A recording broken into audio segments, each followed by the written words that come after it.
नमस्ते खरसाङ।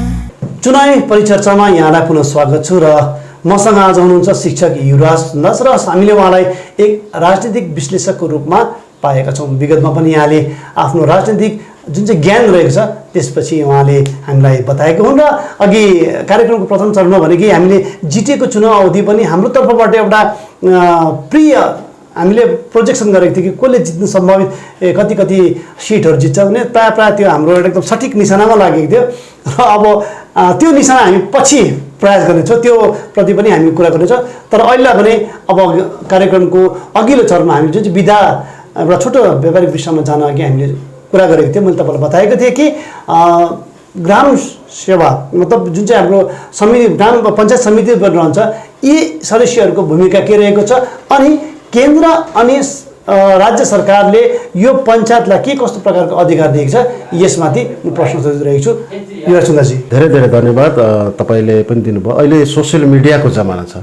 हामी बिहान उठ्ने बित्तिकै फेसबुक हेर्ने बित्तिकै कहाँ के भयो सुनिरहेको हुन्छौँ, देखिरहेको हुन्छौँ है, पल पलको खबर। र यो अब हाम्रो एउटा दायित्व बन्छ कि हामीले विश्लेषण मात्र नगरेर केवल विश्लेषण मात्र नगरेर चाहिँ एउटा दायित्वशील व्यक्ति, दायित्वशील च्यानल सबभन्दा छिटो इन्फ्लुएन्स गर्ने भनेको मिडिया हो। हजुर, तपाईँहरूले जुन एउटा जिम्मेवार लिनुभएको छ यसले गर्दा हामी सबैलाई अनुरोध गरौँ है, शीर्ष नेतादेखि लिएर ग्रामको एउटा साधारण भोटरसम्मलाई कि यो चुनावलाई एउटा ग्रामीण स्तरीय नै लिउँ, यसलाई कुनै डरलाग्दो राजनीतिक के अरे प्रतिद्वन्द्विताको नजरले नहेरौँ र भोलि गएर हामी ग्रामलाई विकास गरौँ। र यो ग्राम पञ्चायत समिति, लोकल बडिज, म्युनिसिपालिटीदेखि लिएर सबै क्षेत्रमा केन्द्र सरकारको यति राम्रो राम्रो योजनाहरू छ जो मैले अघि शिक्षित जमात भने यसको अर्थ यो होइन कि अरूले सक्दैन भन्ने कुरा होइन। राजनीति गर्नु भनेको आफ्नो एउटा पाइरासी पनि हो, राजनीतिक दूरदर्शिता, राजनीतिक के भन्छ चतुराई भनौँ, यो सबै कुरो आफ्नो आफ्नो दिमागले काम गर्ने कुरा हो। यो जम्मै गएर चाहिँ ग्रामको विकास हुनुपर्छ र 23 वर्षदेखि रोकिएको जुन पञ्चायत चुनाव छ, पञ्चायत समितिको छ, अब जिल्ला परिषदको कुरै नगरौँ है, त्यो कता गयो। यो कुराहरू चाहिँ यहाँ मैले केही योजनाहरू केन्द्रको यति साह्रो मतलब जनकल्याणकारी योजनाहरू छ, यो कुराहरू चाहिँ भोलिको दिनमा सेमिनार गरेर सभा गरेर अलिकति एक्सपर्टहरू ल्याएर हाम्रो जति पनि चुनिन्दा ग्राम पञ्चायत प्रधान भयो, पञ्चायत समितिको सभाधिपति भयो, उहाँहरूले यो योजनाहरू चाहिँ सही ढङ्गमा ल्याउन सक्यो भने यो भन्दा ठुलो उपलब्धि म अरू केही जान्दिनँ। जस्तै मैले सबै त ल्याउन सकिनँ, अब यहाँ समय पनि छैन, च्यानलमा एउटा तोकिएको समयभित्र मैले आफ्नो कुरा राख्नुपर्ने हुन्छ र मलाई लागेको र गर्नुपर्ने चाहिँ एउटा प्रधानमन्त्री जनधन योजना छ। प्रत्येक घरमा कम्तीमा एउटा व्यक्तिले चाहिँ ब्याङ्क खाता खोल्नुपर्छ। 2020 सम्म चाहिँ 38 करोड 18 लाखले चाहिँ ब्याङ्क खाता खोलिसक्यो 2022 सम्ममा। यो चाहिँ प्रधानमन्त्री जनधन योजना भयो है। अब यसमा अर्को पनि छ मेक इन इन्डिया, जसको उद्देश्य हो देश निर्माणमा बढोत्तरी गर्नु, राष्ट्रको मूल स्रोतमा बढ्नु हो भने यो योजना पहाडमा पनि लागू हुनु जरुरी छ। अब यो योजनाहरू अहिलेसम्म गर्ने निकायहरू त यो सेल्फ गभर्मेन्ट हो, पञ्चायत हो, यो कतिवटा बिडिओ अफिस मार्फत भयो, पञ्चायतकै सेक्रेटरीहरू यो अफिसियल्सहरूबाट पनि कतिवटा हुँदै होला, तर हुनुपर्ने लिस्ट तमाम छ। त्यो चाहिँ अब जनप्रतिनिधिले आवाज उठाएर उनीहरूले त्यसमा सही लेखापढी गरेर कसो गरेर हुन्छ। हाम्रो निर्मुखा कमान बस्तीको दाजुभाइ दिदीबहिनीहरू जति पनि हाम्रो वृद्धले पाउने पनि छ, युवाले पाउने पनि योजनाहरू छ, यो योजनाहरू चाहिँ कार्यान्वयन गर्नुपर्छ मलाई लाग्छ।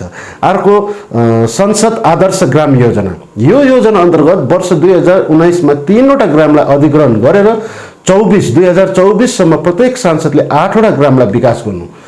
2024 एउटा टार्गेट राखिएको छ कि आदर्श ग्राम। अब आदर्श ग्राम हुनुको लागि के क्राइटेरिया छ त्यो खोज्ने काम चाहिँ निर्वाचित सदस्यको हो। हजुर, यो चाहिँ अब योजना जुन सरकारले छापिएको छ यो करेन्ट अफेयर्समा भयो, कन्स्टिट्युसनमा भयो, त्योहरू मात्रै म भन्दैछु। एउटा इन्द्रधनुष छ। 15 डिसेम्बर 2014 सालमा केन्द्रीय स्वास्थ्य मन्त्रालयले अधिग्रहण गरेको यस मिसनले 7वटा रोगहरूको पूर्ण रूपले भ्याक्सिनेसन गर्ने लक्ष्य राखेको छ। ती रोगहरू हुन् डायरिया, कफ, tetanus, TB, missiles, hepatitis be यो रोगहरू छ। अब यो रोगहरूमा अहिले पनि अब नियन्त्रण आउनु जरुरी छ र यो चाहिँ स्वास्थ्य मन्त्रालयले गरेको हुँदा हाम्रो अब विभागीय कर्मचारीहरूदेखि लिएर अधिकारीहरूदेखि लिएर चाहिँ यस्ता योजनाहरू चाहिँ तल ग्राम स्तरसम्म पुर्याउनु चाहिँ एउटा नैतिक जिम्मेवारी हो। किनभने केन्द्रले प्रदान गरेको छ, त्यसमा फन्डिङ पनि गरेको छ, त्यसको लक्ष्य पनि राखेको छ।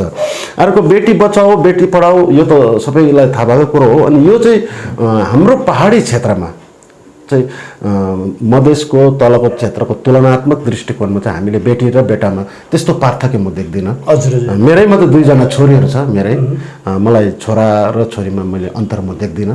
समान रूपले पढाइरहेको छु, लेखाइरहेको छु र पनि यो योजनालाई कार्यान्वयन गर्नुपर्छ भन्ने मलाई लाग्छ। अर्को एउटा पहल योजना भन्ने छ। यो योजना पहाडी जनमानसमा प्राप्त गर्नु र उपयोग गर्नुपर्ने मध्यम एक हो, जसमा सरकारबाट प्राप्त हुने एलपिजी सिलिन्डरको सब्सिडीको रकम सोझै ब्याङ्क खाताको धारकको रूपमा पस्नुपर्छ। सरकारले यस योजनालाई DBTL अर्थात् direct benefit transfer for LPG भनेर दिएको छ। अब यहाँ कुरा गरे भने बहुत अप्ठ्यारो छ।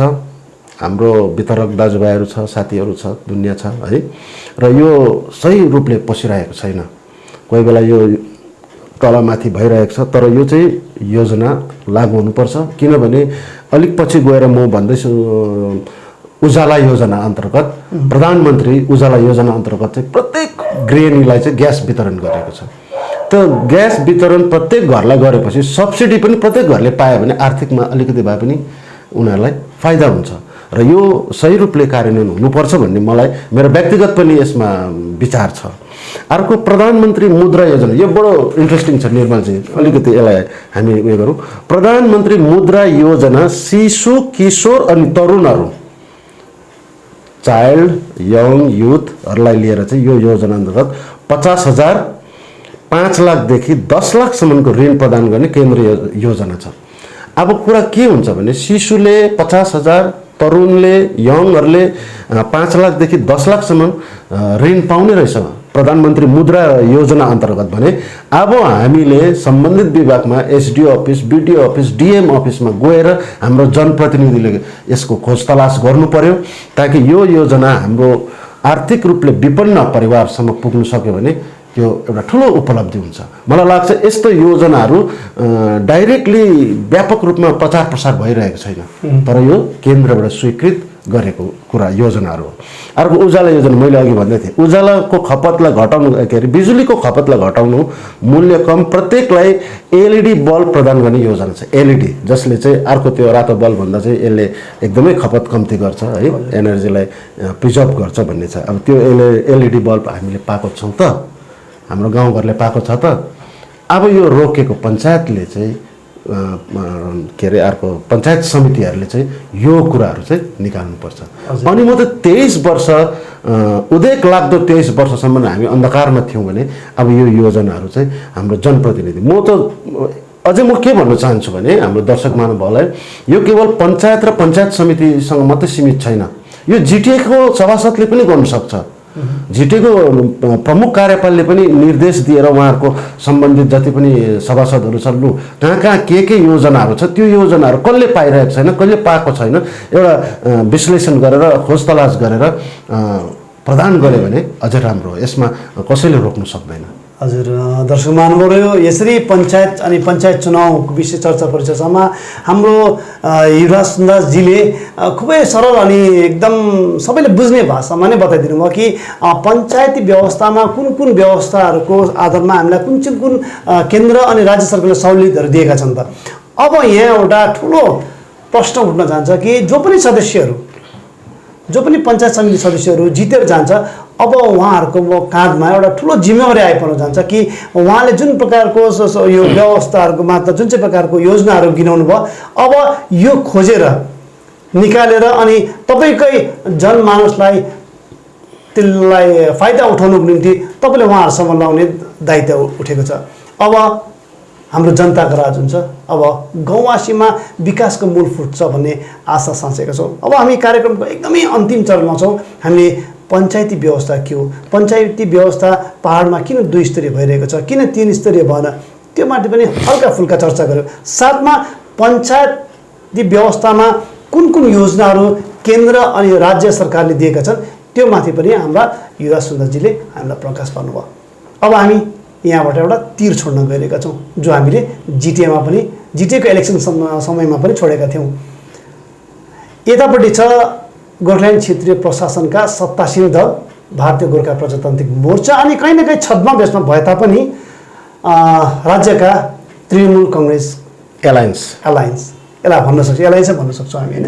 एलायन्स र यतापट्टि छ फेरि सम्पूर्ण पाहाडको अन्य दलहरू, जहाँसम्म हामी गिन्ती गर्दाखेरि 8-10वटा पुग्छ होला, सायद हामी यो अलिकति भन्न असमर्थ बनिरहेको छु कतिवटा दल छ र महागठबन्धन भइरहेको छ, जसको नेतृत्व चाहिँ भारतीय जनता पार्टीले गरिरहेको छ र यसको अगुवाई पनि राजु विष्टजीले गरिरहेको छ सांसद। यो दुई दलको गठबन्धन माफ गर्नु होला, यो दुई एउटा द्वन्द्व भइरहेको छ, प्रतिद्वन्दी चलिरहेको छ। अहिले पाहाडमा हेऱ्यौँ भने हामीले जहीँ यता प्रमुख कार्यपालक महोदय भारतीय गोर्खा प्रजातान्त्रिक मोर्चाका केन्द्रीय अध्यक्ष अनित थापा पनि घुमिरहेका छन्।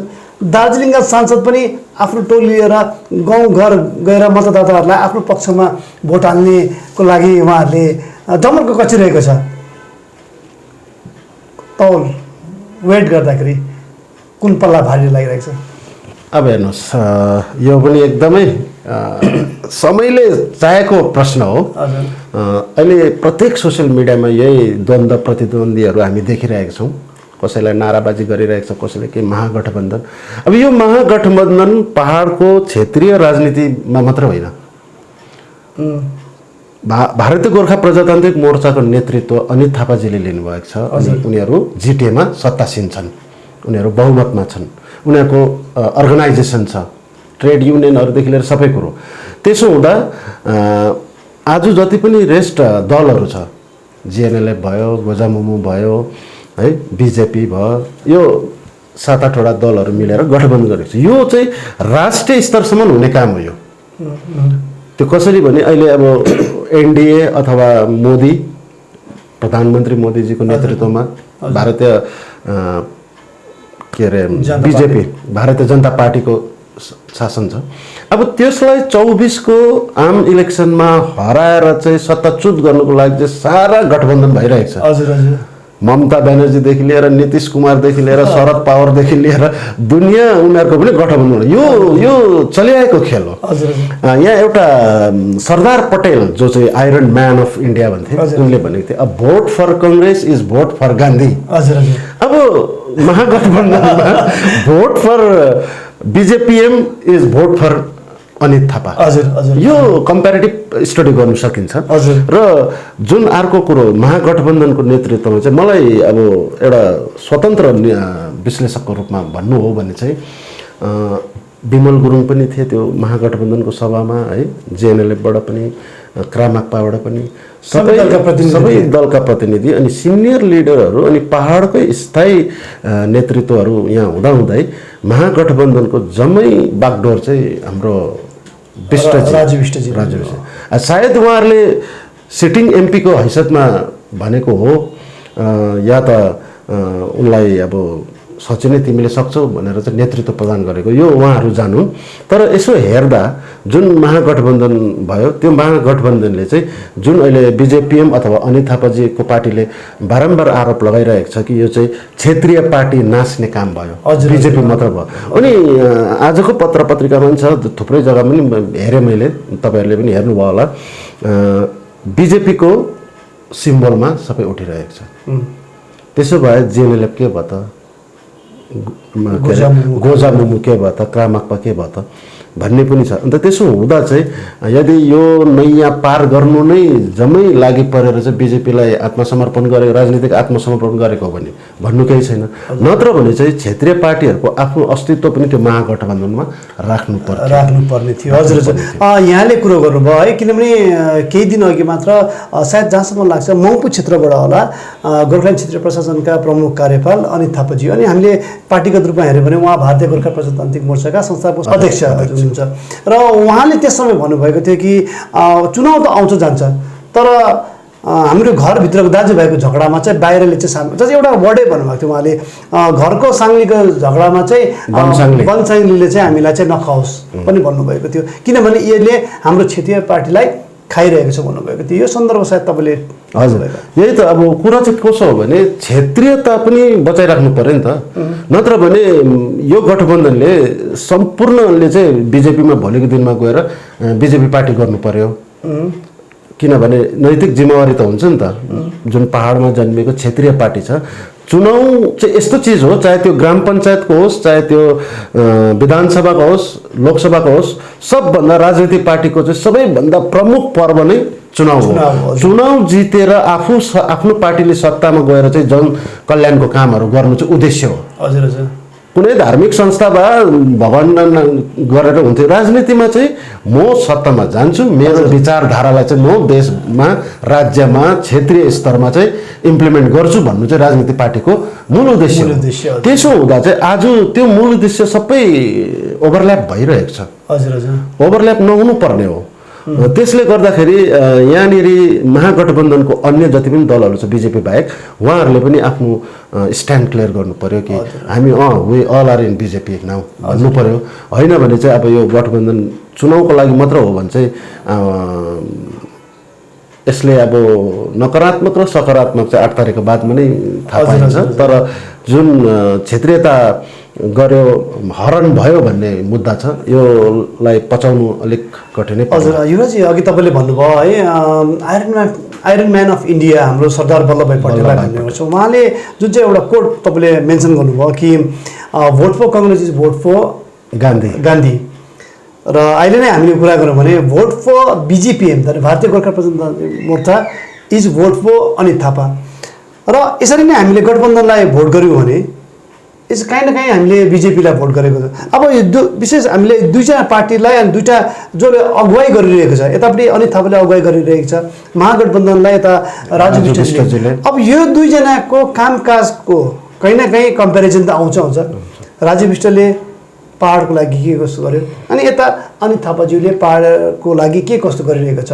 अब यो सन्दर्भमा अहिले हामी हल्का रूपमा के आकलन गर्न सक्छौँ, कुन दललाई सायद मान्छेहरू, किनभने कहीँ न कहीँ हामी कतिवटा चाहिँ एकदम भोकल मतदाताहरू हुन्छ, उहाँ एकदम अगाडि नै आएर हामी यो पार्टीलाई भोट गर्छु भनेर अनि क्याम्पेनिङमा पनि गइरहेको हुन्छ।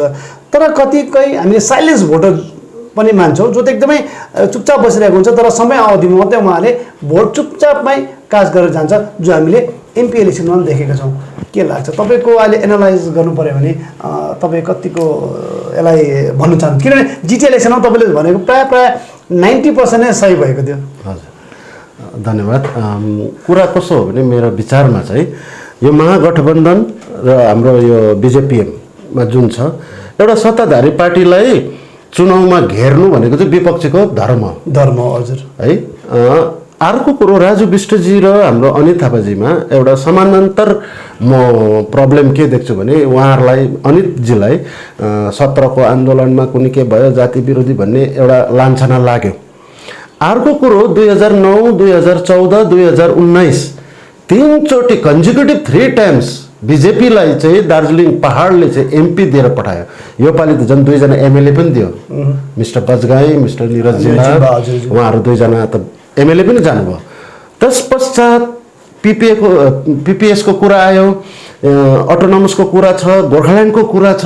यो एक सुत अघि बढेको छैन, यो डिप्लोमेटिक स्टेटमेन्ट मात्रै पार्टीले पाइरहेको छ। हजुर हजुर जस्तै अब अनित थापाजीलाई सस्टेन गर्नुको लागि चाहिँ जाति विरोधी कुनै के ममता ब्यानर्जीसँग मिल्यो, राज्य सरकारसँग मिल्यो भन्ने जुन लान्छना छ, तर उनले त्यसलाई जिटिए इलेक्सनमा पार लगाएको हो। हजुर यदि जिटिए इलेक्सनमा उनको सत्ताच्युत हुने प्रकारले हार भएको भए यो सायद उनको राजनीतिक च्याप्टर पनि क्लोज हुन्थ्यो होला। तर जिटिएमा जित्नु भनेको चाहिँ उनले क्षेत्रीयता र अब यहाँ शान्ति कायम राख्यो भन्ने पनि एउटा उनलाई उपहार स्वरूप मानिन्छ। अब राजु विष्टजीको महागठबन्धनमा चाहिँ यति बेला हामीलाई यो 8 तारिक र 11 तारिक 2024 र 2029, 35 केही जान्दैन जनताले अस्ति किन भोट हाल्यो भन्दाखेरि चाहिँ अप्सन थिएन, केही गर्छ कि भन्ने है, केही गर्छ कि भन्ने। तर 3 चोटि एउटा सोलिड एमपी दिएर पठाउँदा पनि एकसुत अघि नबढ्नु भनेको चाहिँ यो महागठबन्धनलाई योपालि भारी पर्न सक्छ।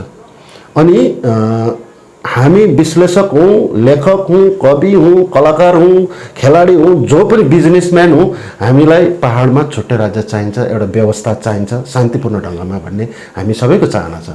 यो चाहनालाई चाहिँ फेरि बिजेपीले योभन्दा अघि पनि अद्भुत कामहरू गरेको हुँदा यो काम उनीहरूको लागि एब्सोल्युट मेजोरिटी भएको सरकारको लागि कुनै आपत्तिजनक, कुनै सङ्कट विपद केही आउँदैन। उनले इच्छाशक्ति भए आज अमित शाह र मोदीजीले इच्छाशक्ति भयो भने 1 सेकेन्डमा पार्लियामेन्टमा यो चुक्ति गराउन सक्छ, यसलाई छिनाफान गर्छ। अनि राजु विष्टजीलाई अझै छाती 56 को बनाएर आउन सक्ने, किनभने 2024 को लोकसभा इलेक्सनमा। अन्त त्यसले गर्दा चाहिँ अझै हुनु सक्यो भने त अझै 4-5 दिन 6 दिन हातमा छ। रातभरि पार्लियामेन्ट सेसन चल्छ हैन, बर्खामा चल्छ, हिउँदोमा चल्छ। त्यसले गर्दा केन्द्र सरकार समक्ष यो कुरालाई लगेर यहाँको सेन्टिमेन्टलाई सही प्रतिनिधि गरेर केही घोषणा हुन्छ भने त्यो बडो राम्रो हो। नत्र भने चाहिँ योपालि जनताले साह्रै आँखा चिम गर्छ जस्तो चाहिँ मलाई लाग्दैन। र दर्शक महानुभावहरू, कार्यक्रमको हाम्रो जुन समय सीमा थियो, हुन त त्यो समय सीमालाई हामीले अलिकति नागेर यो चर्चा परिचर्चा गऱ्यौँ है। हुन त अब यो यस प्रकारको राजनीतिक विश्लेषणमा समय लाग्ने गर्छ। हामी दर्शकहरूलाई पनि क्षमा चाहन्छु, सायद दर्शकहरूले मन पराइरहेको होला यो चर्चा परिचर्चा है। यसै कारण त हजुरले माया ममताले हामीलाई भन्नुहुन्थ्यो योपालि किन चुनाव चर्चा भएन भनेर। तर देर से आए लेकिन अच्छा आया भने जस्तै हाम्रो युवराज सुन्दासजीले खुबै राम्रो आफ्नो समस्याहरू मतलब आफ्नो विश्लेषणहरू राखेर हामीलाई एकदमै यो कुरामा जानकारी राख्नुभयो पञ्चायत चुनाव विषय लिएर। अनि पञ्चायती व्यवस्थामा कुन कुन प्रावधानहरू रहेको छ, केन्द्र अनि सरकारद्वारा कुन कुन योजनाहरू रहेको छ, त्योमाथि पनि हामीलाई प्रकाश पारिदिनु भयो। र मैले अलिकति उहाँसँग जान्न चाहेको थिएँ कि यो दुईवटा गठबन्धनमा उहाँको दृष्टिकोणमा चाहिँ कसले चाहिँ बाजी मार्छ भने। तर उहाँले पनि त्यही हो, डिप्लोमेटिकली नै उहाँले भन्नुभयो, दुईटै पक्षलाई उहाँले अलिकति छुँदै भए तापनि कसैलाई पनि उहाँले आफ्नो तर्फबाट योपालि चाहिँ योले जित्छ भन्नु त भन्नु भएन। तर यस हामीले कहीँ न कहीँ यो अवश्य मान्नुपर्छ कि हाम्रो यो अघि जुन चाहिँ मैले प्रथममा विशेष हाम्रो युवराज सुन्दासजीले भने जस्तै कि हाम्रो चुनाव एउटा उत्सवको रूपमा मनाइरहेको छौँ। 23 वर्षको अन्तरालपछि गाउँ विकासमा पनि एउटा कहीँ न कहीँ यस्तो किरण देखिरहेको छ जसले चाहिँ हाम्रो गाउँ समाजको बाटोको विकास हुनसक्छ, क्षेत्रीयताको विकास हुनसक्छ भन्ने एउटा जुन चाहिँ यो एउटा किरण देखिरहेको छु, त्यो अवश्य नै कायम रहोस्। र जाँदा जाँदै हाम्रो मतदाताहरूलाई के कस्तो प्रकारले यो चुनाव लिनुपर्ने भनेर हाम्रो सन्देश म युवराज सुन्दासजीसँग छाडी तपाईँहरूदेखि बिदा मागेको छु। युवराज सुन्दासजी, अन्तमा हामी निष्कर्षमा आइपुग्दा फेरि पनि त्यो कुरालाई दोहोऱ्यौँ, एउटा शिक्षित समाज, एउटा शिक्षित जमातले नैतिकतापूर्ण जिम्मेवारी लिनुपर्ने हुन्छ कि यो चुनाव एउटा प्रक्रिया हो। 8 तारिक 7 तारिकसम्म हाम्रो क्याम्पेनिङ हुन्छ, दाजुभाइहरू घुम्छ फिर्छ। 8 तारिकको दिन हामी चुनाव खसाउँछौँ अनि 11 तारिक मतगणना हुन्छ। त्यस पश्चात शान्ति श्रृङ्खला बनाइराखौँ सबैजनाले मिलेर।